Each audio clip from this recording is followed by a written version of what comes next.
people. And the truth is that the tzaddikim never judged people. It was always the ketanim. Our religion, if I want to be frum, it says, don't judge other people. Have a done, as kol ha'adam l'kav schus, means if I do judge, I should judge you l'kav schus. So I'm very, very frum. My religion says I have to judge you l'kav schus. I'm very frum. I judge you l'kav schus. I don't really know how, what you did, where you're coming, which gilgul is this in? Is this a tikkun? Is it a punishment? I don't know. No, I stopped. I used to judge people. I stopped doing it anymore. And I don't want our religion. Yes, I'll go with Al-Tadanas, Chavercha. Ad Shetagi Elam Goymai. I judge Nishka mention. I have enough time. And you know what? I don't want you to judge me. Because, it's who knows? And everyone is judged on his level. And with the krechts, you can break, you might be higher. Bottom line is that why do I have to be the accountant in God's books in Gan Eden? Right now I have to make kokosh cake for cheesecake for Shavuos. I don't have time. I'm not such a deep person. That's it. But I took off my glasses of judgment a long time ago. And the truth is, the tzaddikim who have good glasses, they're really always able to, the story of Reb Shlomo Mekarlin. Reb Shlomo Mekarlin was sitting and talking to somebody who everybody knew that he was one of the mamish of famous Russia. They were choshed him for, I don't want to say in public, mixed company, the chet that he was doing, and that everybody knew about it. And one of the big chassidim at the time was Reb Uri Mistrelisk. Reb Uri Mistrelisk was known afterwards as the Saraf. He was a sharfa, and he was one of the future big tzaddikei hadar. And he was there, and he was like getting upset.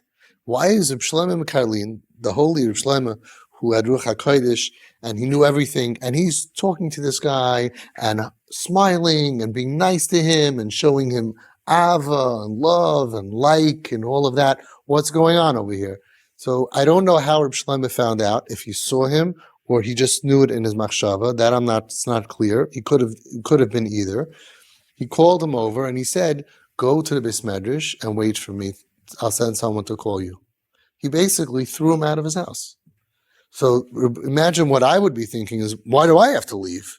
What did I do wrong? I never did any of these averos, and this guy's a low-life piece of garbage, and he's the one who has to, he threw out the Buri Mistrelisk.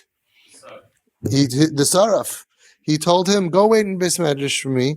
He threw him out. Can you imagine? Why would you throw out the good boy? Throw out the bad kid. After whatever time, a half hour, 45 minutes, the Gabbai came. He said, the Rebbe wants to see you. He came back in, and Shlomo Mekarlin said, the mitzvah to love every Yid has no limit. It means every Jew. You were limited in your Ahavas Yisrael. You couldn't love him.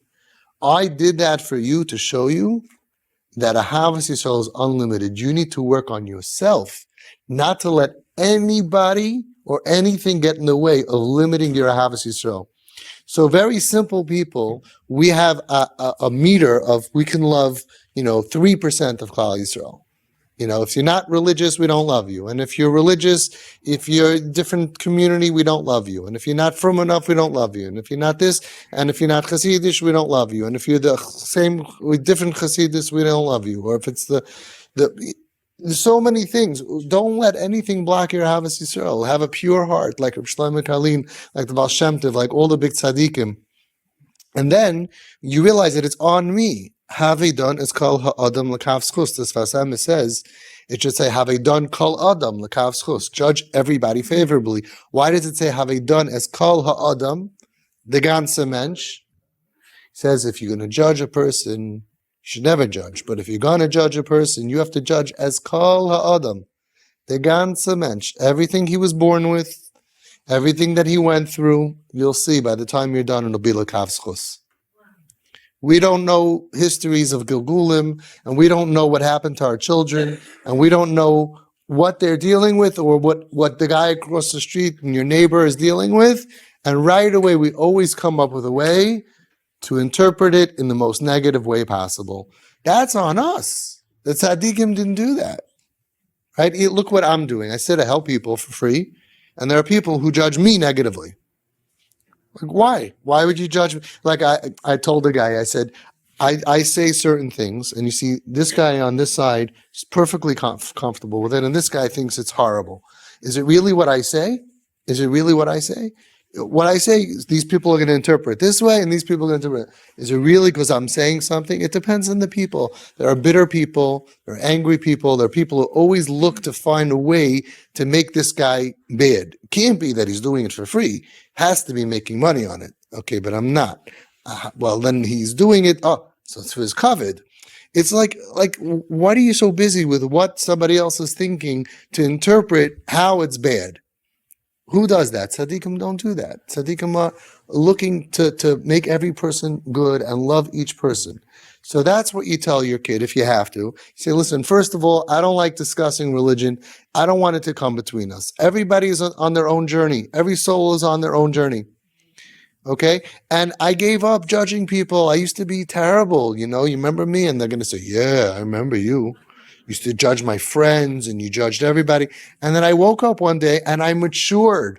I grew to the next level. Reb Shimon bar Yochai, when he came out after 12 years out of the cave, Sarfu Asailam, Mikdushasam, from his holiness. And like the Nesiv Shalom says, and then he realized that Bezeh Gufa Apkam, that, because Hashem didn't like that. Hashem said, would you come out of the cave to burn up my world? Stop burning up the world. Stop being a source of negativity, even from holiness. So he went back into the cave for the year until he learned how to play. If we could talk like this about Hashem, till he learned how to play nicely. You gotta play nicely in the sandbox. You're so holy that you're burning people. That's not what the world is all about. In this world, you have to learn how to play nicely with other people. And you see people sometimes, I've spent the last 15 years spending most of my time with the off the derech, the sinners, right? And I could tell you that what people think about them is totally false.